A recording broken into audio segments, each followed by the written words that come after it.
자, 이번 시간은 123페이지 제3절 보시면 지적측량 의뢰죠. 가장 지적측량에서 출제 빈도가 높은 부분 중에 하나예요. 이 부분이. 요 지적측량의 의뢰. 남은 지적측량 쪽에서 남은 부분은 요 지적측량 의뢰하고 그 다음에 적부심사하고 지적위원회 이쪽 부분이 이제 남은 부분이 되는데 지적측량은 토지 소유자가 할 수가 없잖아요. 그죠? 우리가. 왜냐면 전문적으로 이제 측량을 할 수 있는 사람들이 지적측량을 해야 되기 때문에 토지 소유자는 측량할 수 없으니까 지적측량을 의뢰하도록 되어 있어요. 그래서 절차가 이렇게 되는 거죠. 토지 소유자. 이 토지 소유자는 자기가 측량을 할 수 없으니까 지적측량을 필요로 할 때는 지적측량을 필요로 할 때는 지적측량을 의뢰를 하자 이겁니다. 그럼 누구에게 의뢰를 해야 되는 거냐면 의뢰는 지적측량 수행자에게 지적측량을 무엇을 하자? 의뢰를 하자 이겁니다. 지적측량 수행자에게 의뢰를 합니다. 그럼 여기서 말하는 지적측량 수행자는 누가 되느냐 이거죠. 수행자는 공사하고 지적측량업자예요.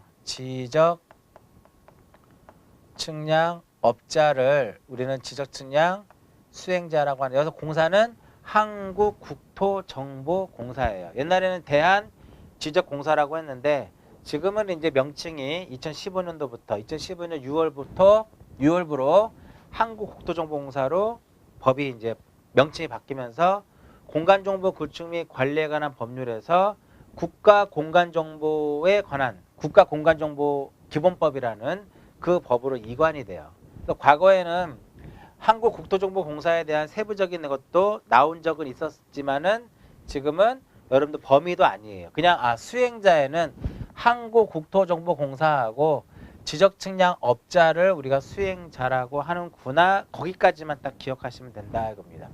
전 시간에 제가 의뢰를 할 수 없는 거 설명해 드렸어요. 하나는 무엇? 지적재조사 측량. 그러니까 지적재조사 측량은 의뢰할 수 없는 이유가 지적소관청이 실시를 하기 때문에 의뢰할 수 없고, 검사측량은 수행자가 한 것을 지적소관청이라든지 시도지사가 검사를 하는 거기 때문에요. 역시 토지 소유자가 검사 측량도 의뢰할 수 없더라 이겁니다. 시험에 토지 소유자가 지적측량 수행자에게 의뢰할 수 없는 것을 찾아라. 그럼 답을 뭘 찾으면 돼요? 지적재조사 측량하고 검사 측량을 찾으시면 된다 이겁니다. 동그라미 1번에 중간까지 설명해 드렸고요. 또 마지막 줄에 보시면 지적측량을 토지 소유자가 수행자에게 의뢰할 때는요, 의뢰 사유를 증명하는 서류를 제출해야 된다 이겁니다. 수행자 의뢰 받았죠. 의뢰를 받으면 지적측량 수행자는 의뢰를 받았으면 무엇을 작성을 해야 되는 거냐면 지적측량 수행 계획서를 작성을 해요.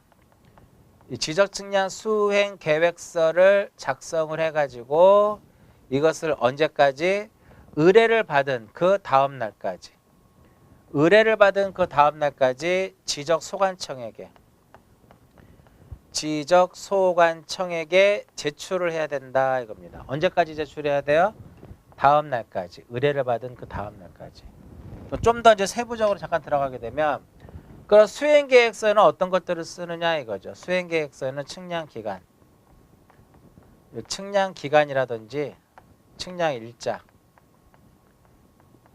측량일자라든지 그 다음에 측량에 대한 수수료 이러한 것들을 수행계획서에다가 기록을 해요. 이것까지는 뭐 나오진 않겠지만 핵심은 언제까지 제출한다? 다음 날까지. 누구한테 제출한다?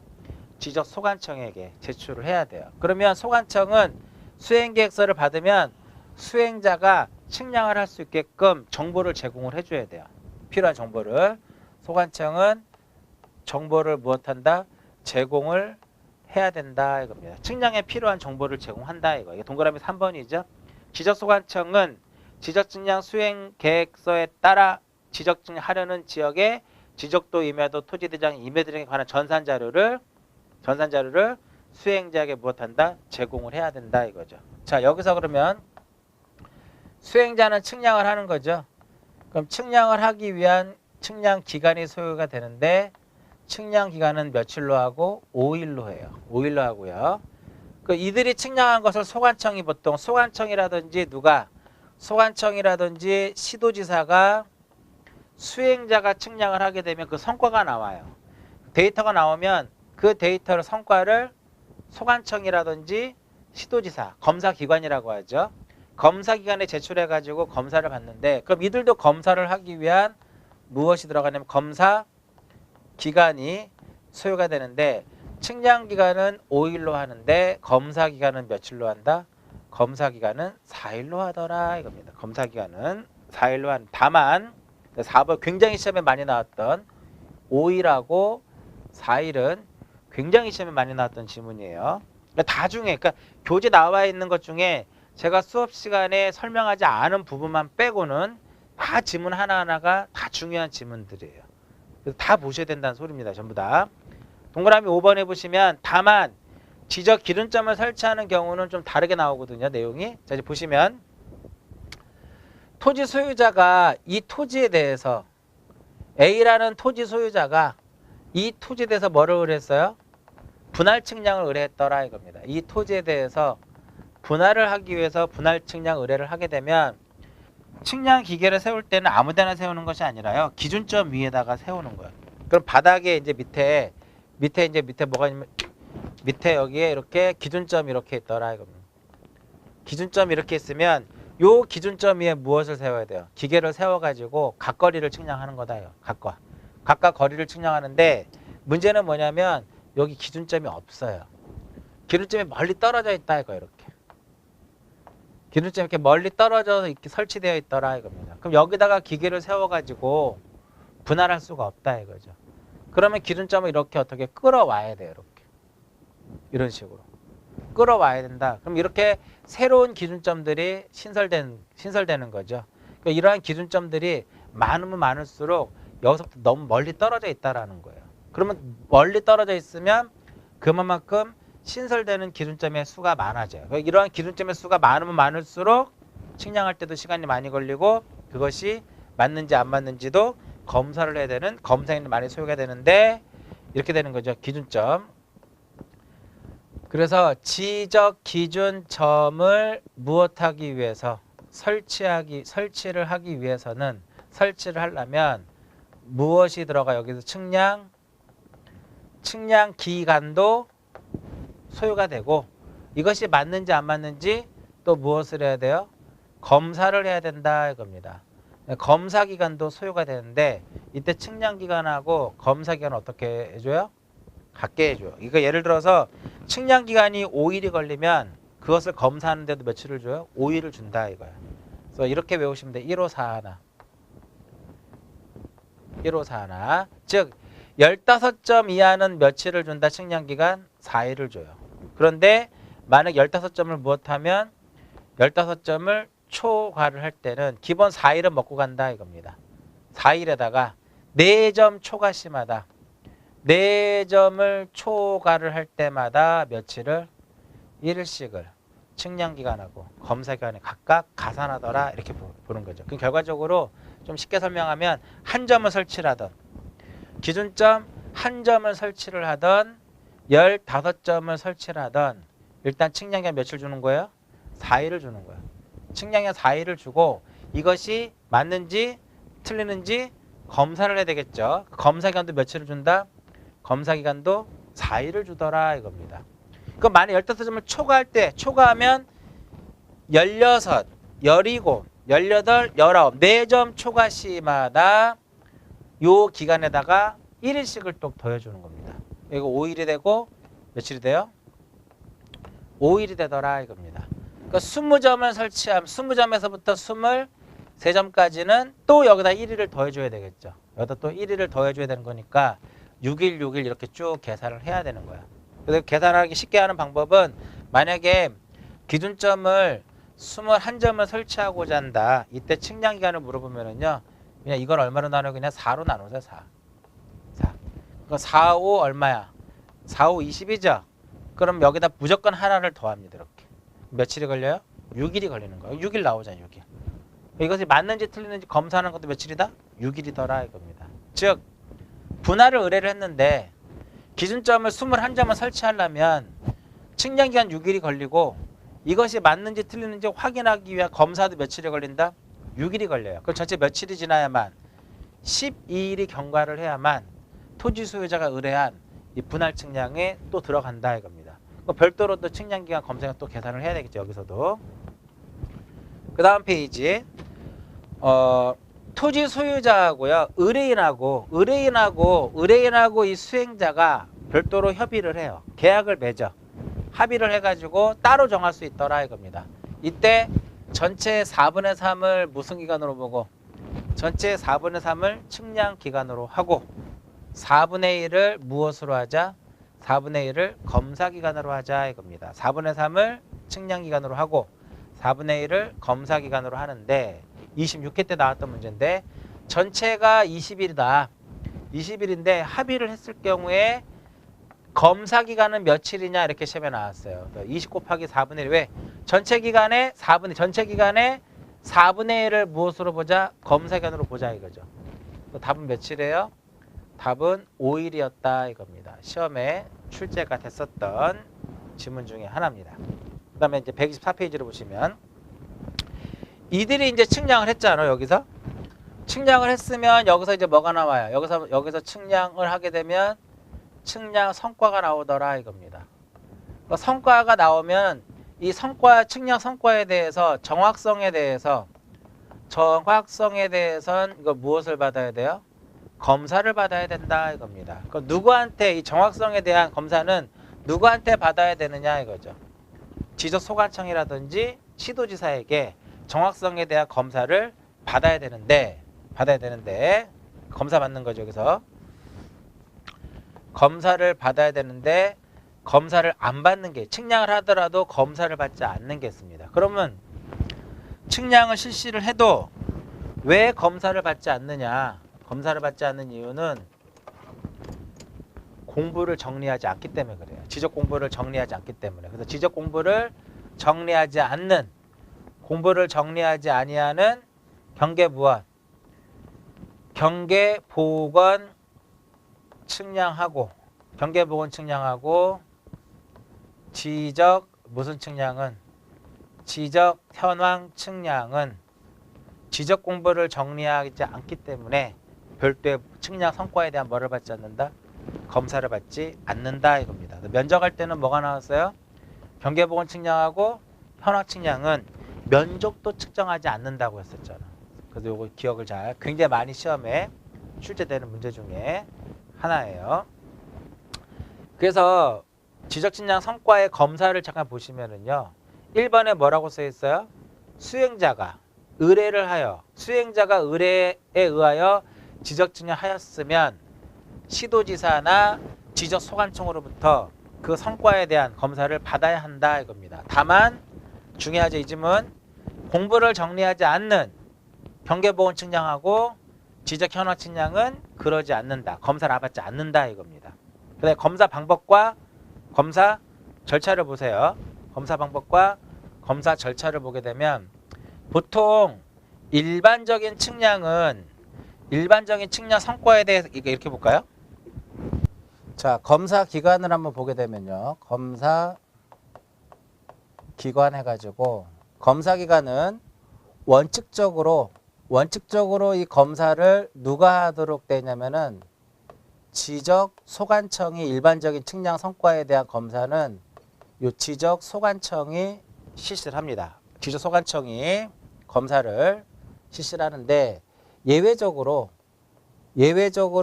두 가지에 대해서 즉 지적 삼각점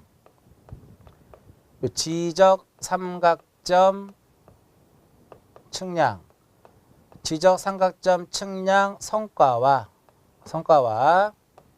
그 다음에 지적 확정 측량 성과에 대해서는 누가 검사를 하느냐 이거죠. 누가 검사를 하냐면은 지적소관청, 경우에 따라서는 지적소관청이, 경우에 따라서는 누가? 시도지사가 성과를 검사를 하도록 되어 있어요. 과거에는, 예전에는요, 법이 개정되기 전에는 삼각점 측량 성과하고 확정 측량 성과는 시도지사가 성과를 검사하는 것으로 되어 있었는데, 법이 개정이 되면서 지적소관청도 검사를 하도록 되어 있다 이겁니다. 그래서 박스에 뭐라고 써 있어요? 국토교통부 장관이 정하여 고시하는 면적 규모 이상일 때는 누가 하고, 시도지사가 하고, 미만일 때는 누가 한다? 지적소관청이 성과를 검사한다라고 나와 있죠. 자, 시험에 나오진 않지만 예를 들어서 확정측량 같은 경우는요. 확정측량 경우는 시구하고요. 군지역이 달라요. 시구하고 군으로 바뀌어지는데, 시구에는 면적이 얼마? 10,000제곱미터를 기준으로 하고요. 군지역은 면적을 얼마를 기준으로 한다? 30,000제곱미터를 기준으로 하는 겁니다. 30,000제곱미터를. 그래서 시구의 경우에는 면적이 10,000제곱미터를 이상이면 누가 하고? 시도지사 검사를 하고, 10,000제곱미터 미만일 땐 누가? 지적소관청이 검사를 해요. 근데 군지역에서는 확정측량 그 시행지역의 면적이 30,000제곱미터 이상일 때는 누가? 시도지사가 하고, 이하일 때는 누가 한다? 소관청이 하는데, 요 만하고 3만에 대해서는 공간정보 구축 및 관리에 관한 법률에는 그 박스에 써져 있는 그 정도만 나와 있고요. 지적 확정 측량 규정이라는 게 별도로 있어요. 그 별도의 규정에 명시되어 있는 내용이기 때문에 이 만하고 3만까지는 여러분들 시험에 나오진 않을 거예요. 다만 이제 확정하고 삼각은 과거에는 시도지사가 성과를 검사를 했는데, 누가 검사할 수 있다? 지적소관청도 성과를 검사할 수 있는 것으로 법이 개정됐다는 것 알아두시고요. 그 다음에 여기서 이제 만약에 시도지사 검사를 하잖아요. 성과를. 오른쪽 페이지 상단을 보세요. 시도지사가 성과를 검사를 하게 되면 그걸 누구한테 통보를 해줘요? 지적소관청에다가 그 결과를 통지를 합니다. 그 이유는 뭐냐면 성과도를 발급하는 사람, 누가 성과도를 발급하냐면 지적소관청이 성과도를 발급을 해요. 그래서 2번에 보시면 시도지사나 대도시시장이 검사를 했을 때는 그 결과를 누구에게? 지적소관청에게 통지를 해야 된다 이겁니다. 됐죠? 그 다음에 3번에 뭐라고 쓰여 있어요? 성과도를 발급한다 이거. 정확성이 인정이 되면 지적소관청이 그 성과도를 누구한테 발급해줘요? 지적측량 수행자에게 성과도를 발급해주면 수행자는 다시 누구에게? 의뢰인에게, 토지 소유자에게 성과도를 무엇한다? 발급을 하도록 되어 있더라 이겁니다. 그래서 시험에 지적소관청이 성과도를 바로 의뢰인에게 교부한다 그러면 X예요. 수행자에게 교부하게 되면 수행자는 다시 누구에게? 의뢰인에게 성과도를 교부하도록 되어 있더라. 작성 방법 시험에 안 나오니까 보실 필요 없고요. 이 부분 정리해서 보시고, 교재에 나와 있지 않은 부분에 대해서 잠깐 한번 정리를 하게 되면은요. 지적 측량을 의뢰를 하게 되면 요쪽에다 한번 써볼까요? 지적 측량을 토지 소유자가 의뢰를 하게 되면 수행자에게 뭐를 납부를 해야 돼요? 수수료를 납부를 해야 돼요. 수수료를 납부해야 되는데 수수료 납부하지 않는 게 하나 있습니다. 측량을 의뢰하더라도 수수료를 납부하지 않는 것이 있는데, 그게 바로 바다로 된 토지 등록 말소예요. 요거 하나 기억하세요. 바다로 된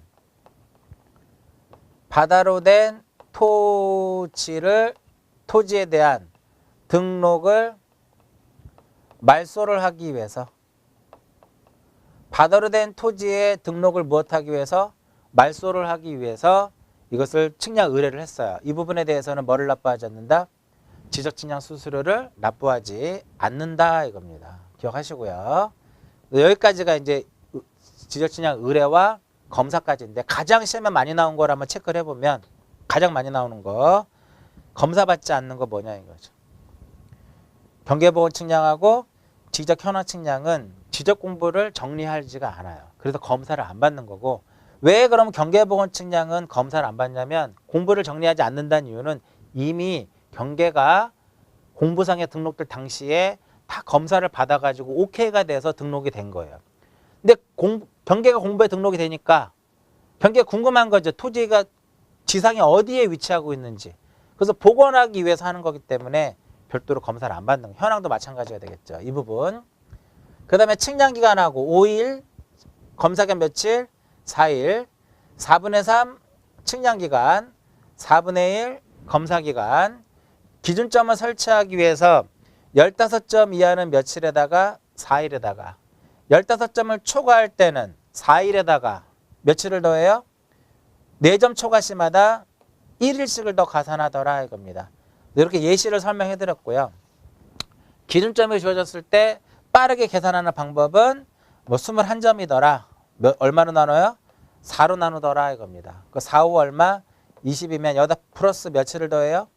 1일을 더하더라 이겁니다. 1일을. 이렇게 해가지고 측량기간하고 검사기간을 이제 정한다 이겁니다. 그 다음에 검사는 원칙적으로 누가 해요? 소관청이 하는데 삼각과 확정에 대해서는 경우에 따라서 시도지사가 지적소관청이 성과를 검사를 해서 시도지사가 성과를 검사를 하게 되면 그 결과를 지적소관청에 통지하면 지적소관청이 성과도를 발급을 해줘요. 누구에게? 수행자에게. 그 수행자는 다시 누구에게? 의뢰인에게 성과도를 발급하더라 이겁니다. 굉장히 시험에 많이 나오는 질문이고 지적측량 쪽에서 가장 빈도가 높은 부분이 바로 이 부분이에요. 그 다음에 나머지 이제 하나 부분이 바로 뭐냐면 나머지 한 개 부분이 바로 뭐냐면 지적측량 적부심사하고 지적위원회와 관련된 내용이다 이겁니다.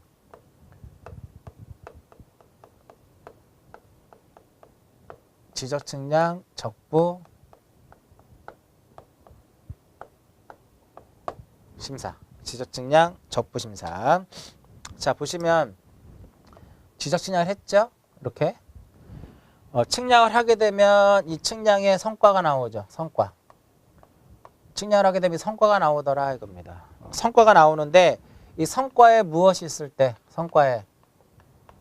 성과에 다툼이 있을 때 하는 것을 무엇이라고 해요? 지적측량 적부심사다라고 얘기해요. 그 측량 성과에 다툼이 있을 때 하는 것을 적부심사라고 하는데 이 적부심사는 일단 날짜가 되게 중요한데 3, 6, 7, 9라는 3, 6, 7, 9, 3679 요거 잘 기억하시면 돼요. 앞으로 나올 거예요. 그래서 우리 교재 보시면 제 4절에 지적측량 적부심사 나오면서 지적위원회부터 나왔는데 먼저 적부심사부터 먼저 정리를 합니다. 128페이지 지적측량 적부심사가 나와요. 적부심사 절차는 자 토지 소유자라든지 이해관계인, 과거에는 토지 소유자하고 이해관계인만이 적부심사를 무엇할 수 있었어요? 청구할 수 있었다 이겁니다. 근데 법이 개정이 되면서 적부심사를 청구할 수 있는 게 하나 더 늘어나요. 누가? 지적측량 수행자도. 이 지적측량 수행자도 적부심사를 무엇할 수 있다? 청구할 수 있어요. 즉 토지 소유자, 이해관계인, 지적측량 수행자는 측량 성과에 무엇이 있을 때 그 측량 성과에 다툼이 있을 경우에 측량 성과에 다툼이 있을 경우에는 누구를 거쳐가지고 중요합니다. 이것도 시도지사를 무엇해서 시도지사를 거쳐서 그러니까 시도지사에게 적부심사를 청구하는 것이 아니라 시도지사를 거쳐서 누구에다가 어디에다가 지방 지적위원회에다가 지방 지적위원회에 적부심사를 무엇하는 것이다? 여기다가 적부심사를 청구하는 거예요. 그러니까 시도지사에게 적부심사를 청구한다 그러면 틀립니다. 그러면 청구서를 또 제출을 해야 돼요. 적부심사 청구서를 제출하는데 역시 청구서도 시도지사를 거쳐서 지방지적위원회에다가 청구서를 제출하는데 토지 소유자하고 이해관계인은요 청구할 때 적부심사 청구할 때 자기가 의뢰를 하고 받은 측량 성과를 제출하도록 되어 있고요. 성과를 제출하도록 되어 있고 수행자가 지적측량 수행자가 적부심사를 청구할 때는 자기가 직접 측량해서 나온 그 성과를 청구서와 함께 무엇하도록 되냐면 제출하도록 되는데 이건 그렇게 시험에 많이 나왔던 질문 아니고요. 근데 개념 자체가 성과에 뭐가 있을 때, 다툼이 있을 때 토지 소유자, 이해관계인, 수행자는 누구를 거쳐서 시도지사를 거쳐서 어디에다가 지방지적위원회에다가 적부심사를 무엇할 수 있다? 청구할 수 있더라 이겁니다. 이게 1번에 대한 질문이고요. 2번은 뭐예요? 청구서에 청구하고자 하는 자는 청구서에 다음에 구분에 따른 서류를 첨부한다. 요거죠. 토지 소유자하고 이해관계인은 자기가 의뢰를 하고 받은 측량 성과. 수행자는 자기가 직접 측량을 해서 얻은 성과를 제출해야 된다 이겁니다. 그러니까 시도지사를 거치기 때문에요. 시도지사가 지방지적위원회에다 회부하도록 돼 있어요. 며칠 이내에 회부하도록 되냐면은 30일. 그래서 저기 3이 나오는 거 3. 30일 이내에 지방지적위원회에다가 회부하도록 되어 있더라 이겁니다. 30일. 그래서 여기서 3이 나오는 3. 30일이에요.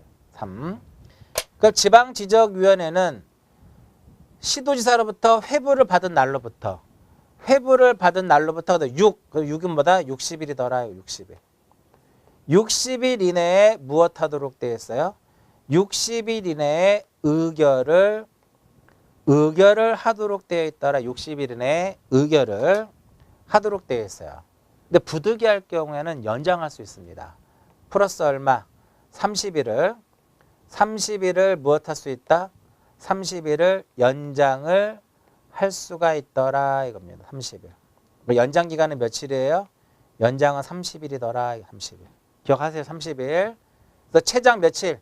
60일에다가 한 번만 연장할 수 있으니까 최장 90일 동안 의결할 수 있는데 원칙은 며칠 이내에 의결을 해야 되냐면 60일 이내에 의결을 해야 돼요.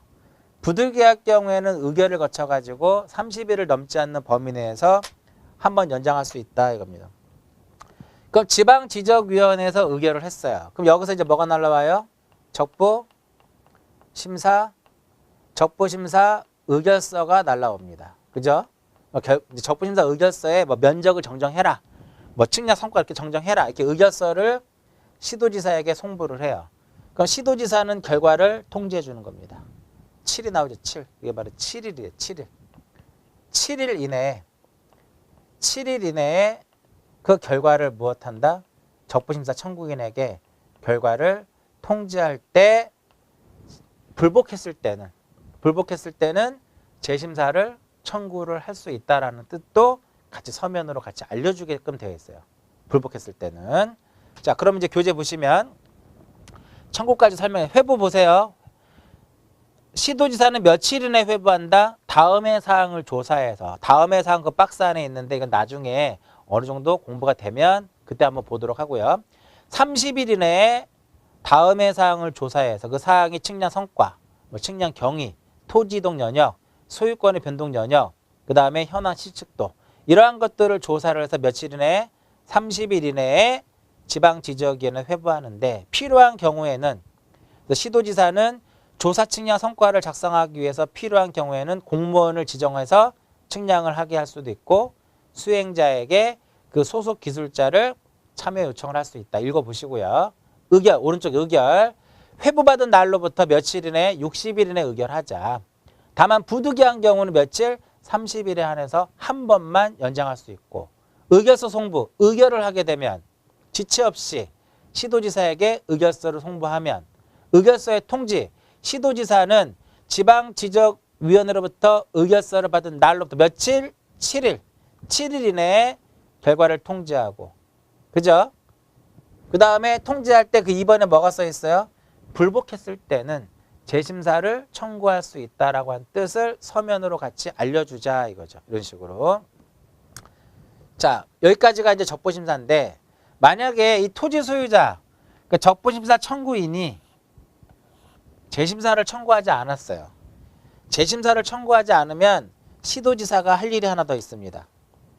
시도지사는 지방지적위원회로부터 받은 적부심사 의결서 4본을 이 적부심사 의결서 4본을 송부하도록 돼 있어요. 누구한테 송부를 하냐면 지적소관청에다가 송부를 하도록 되어 있다. 지적소관청에게 송부하도록 되어 있어요.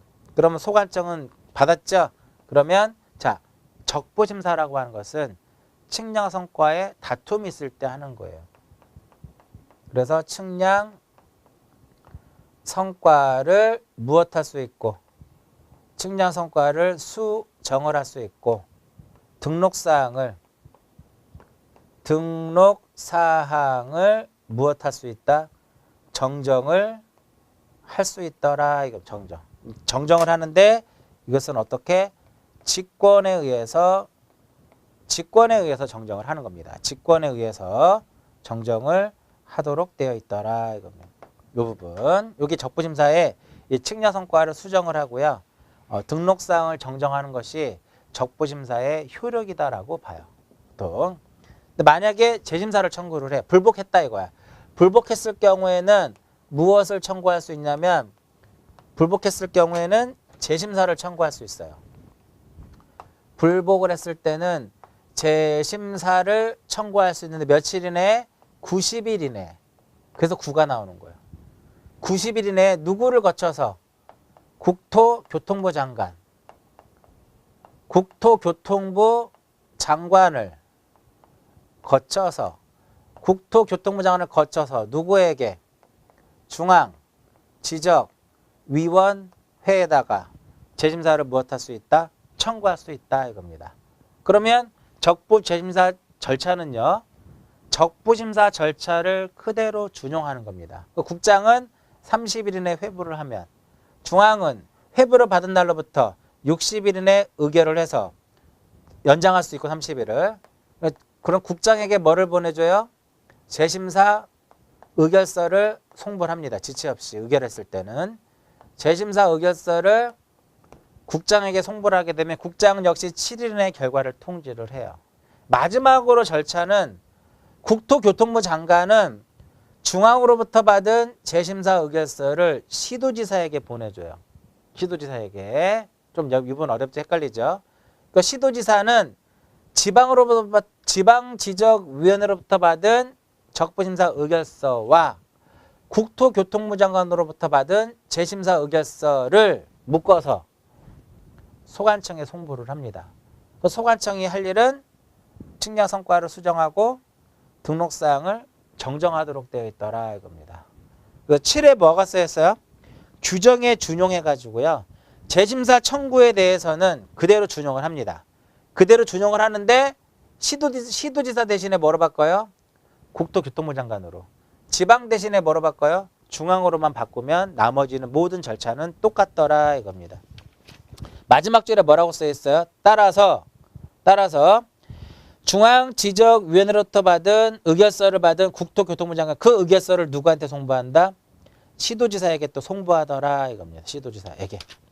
다음 페이지 130페이지 의결서 사본을 지적소관청에게 송부 이렇게 써있죠. 송부.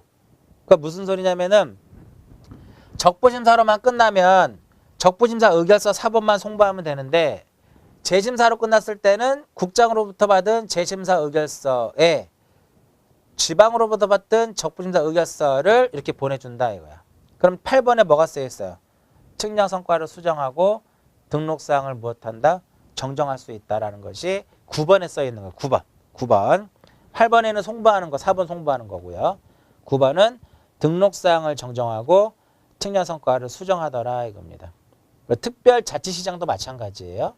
근데 마지막에 11에 적부심사 청구의 제한이라고 써있는데 그 무슨 의미냐면은 적부심사를 했고 재심사까지 끝났으면 더 이상 그 측량 사항에 대해서는 적부심사를 청구할 수 없다라는 것이죠.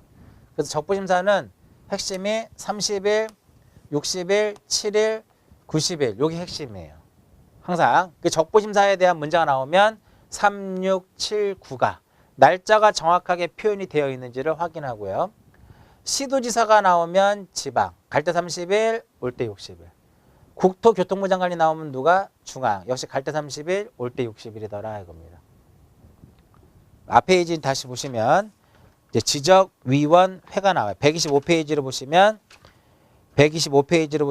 지적위원회가 나오죠. 그건 이제 잠깐 정리를 하게 되면 자 자, 지적위원회는 두 개가 있어요.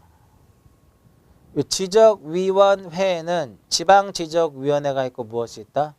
중앙지적위원회가 있는데 국장이 나오면 중앙, 시도지사가 나오면 지방. 그렇기 때문에 설치를 할 때 설치는 중앙은 어디에 설치를 해요? 중앙은 국토교통부에 설치를 하는 거고 지방은 어디에 설치를 해요? 지방은 시도에 설치하더라 이겁니다. 이해하시겠죠? 예전에 어떻게 나왔냐면 시험에 중앙은 시도에 설치하고 지방은 시군구에 설치한다라고 나왔어요. X가 되겠죠. 중앙은 국토교통부에 설치하고 지방은 시도에 설치하도록 되어 있어요.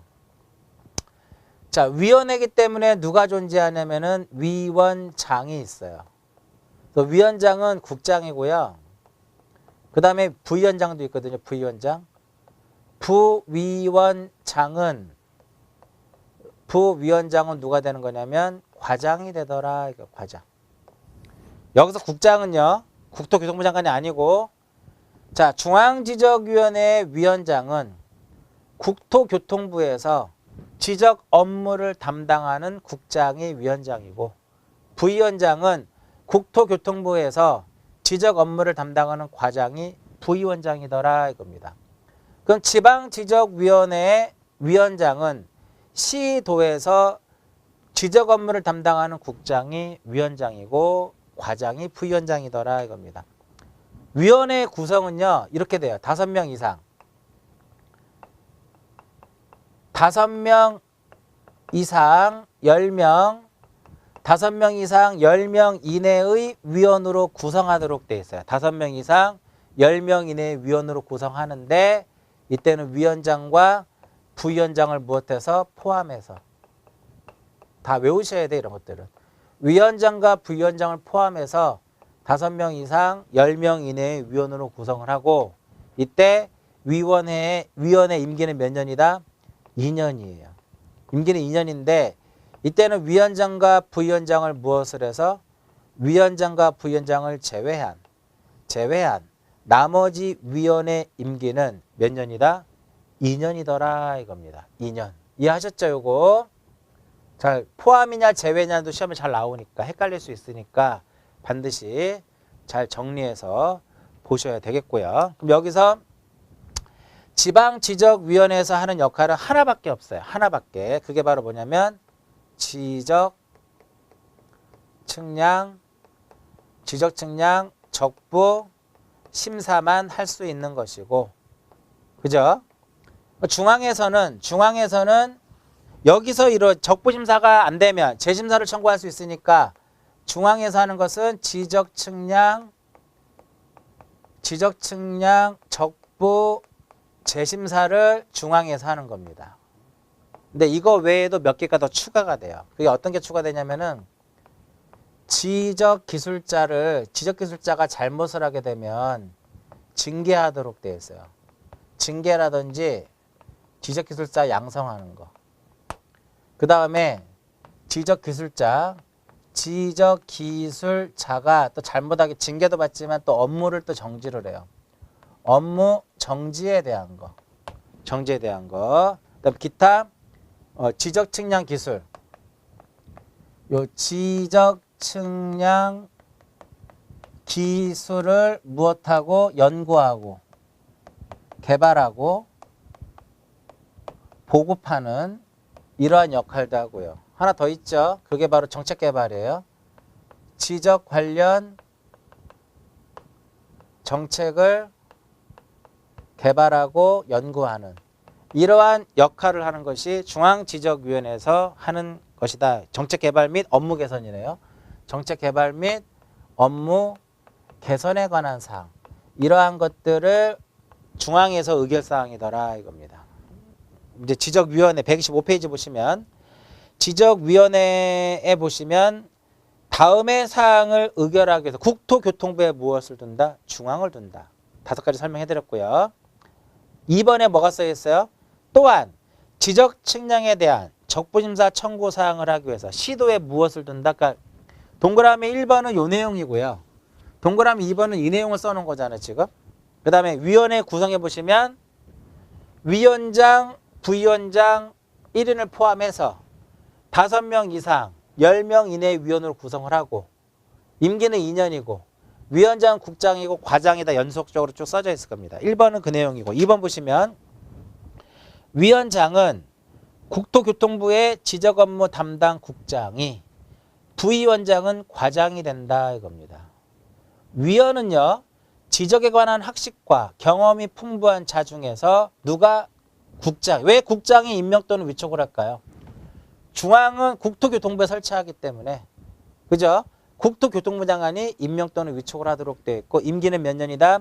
위원장과 부위원장을 제외한 나머지 위원의 임기는 2년이다 이겁니다. 5번, 6번 읽어보시고요. 오른쪽에 회의 쪽에 보세요. 4번에 중앙지적위원회 위원장은 회의를 소집하고 의장이 되는데 만약에 위원장이 부득이하게 직무를 수행할 수 없을 때는 부위원장이 대행을 하고요. 만약에 부위원장까지 안 되더라 이겁니다. 그건 빠져있어요. 교재. 부위원장도 안 되면 위원장이 사전에 지명한 그 위원이 직무를 대행할 수 있더라 이겁니다. 회의. 제적위원회 과반수의 출석으로 개의가 되고 출석위원회 과반수 찬성에 의해서 의결을 하고요. 4번에 위원회는 관계인을 출석하게 해서 의견을 들을 수 있으며 필요한 경우에는 조사할 수 있다. 읽어보시면 돼요. 5번이 더 가장 중요하겠죠. 왜 5번이 가장 중요하냐면 5일이라고 하는 날짜가 써 있잖아요. 위원장은 회의를 소집하고자 할 때는 회의 일시라든지 장소라든지 안건을 회의 소집 며칠 전 5일 전까지 각각의 위원에게 서면 5일이 가장 중요하겠죠. 5일. 그 다음에 밑에 6번에 보시면 지방지적위원회의 구성 및 회의는 앞에서 읽었던 지문 중에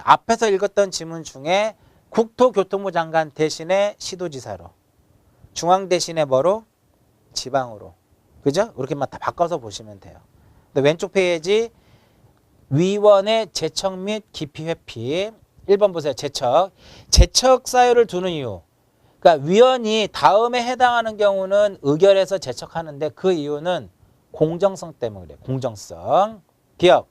위원 또는 그 배우자나 배우자이었던 사람이 해당 안건의 당사자가 되는 경우.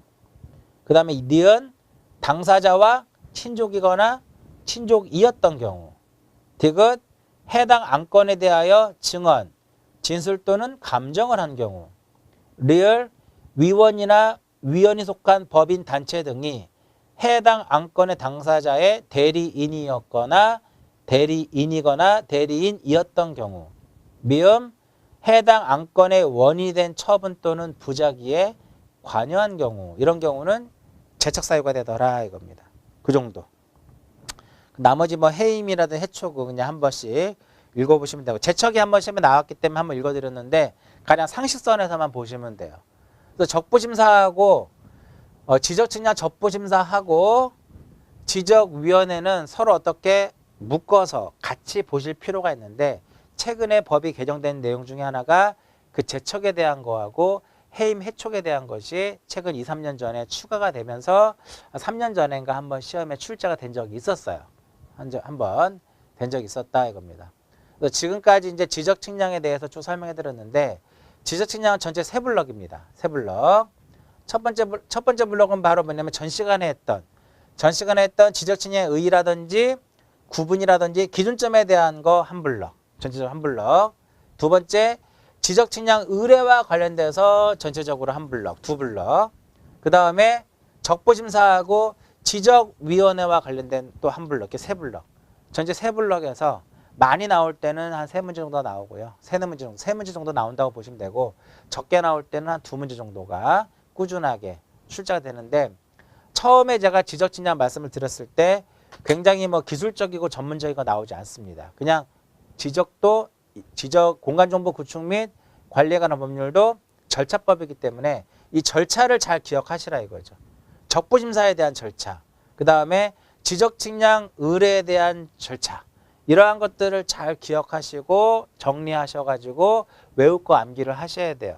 그렇게 되면 우리가 공간정보 구축 및 관리에 관한 법률에서 전체 한 12문항 정도가 출제가 되는데 쉽게 여러분들이 12문제를 다 맞힐 수 있다라고 이제 판단이 돼요. 그래서 지금까지 이제 공간정보 구축 및 관리에 관한 법률을 설명해 드렸는데 지목 부분하고요. 제가 지목 부분하고 축척 변경하고 등록사항 정정 요 세 개 정도를 뺀 나머지는 거의 빠짐없이 중요한 부분 몽땅 다 설명을 다 해드렸습니다.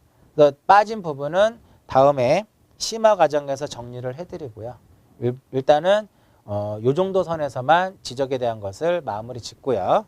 다음 시간에는 이제 좀 여러분들이 좀 어렵게 생각하는 부동산 등기법을 가지고 정리를 하는데 등기법은 기본적으로 민법에 물권법이 기본적으로 깔려 있어야만 쉽게 접근할 수 있고 또 정리를 또 할 수 있어요.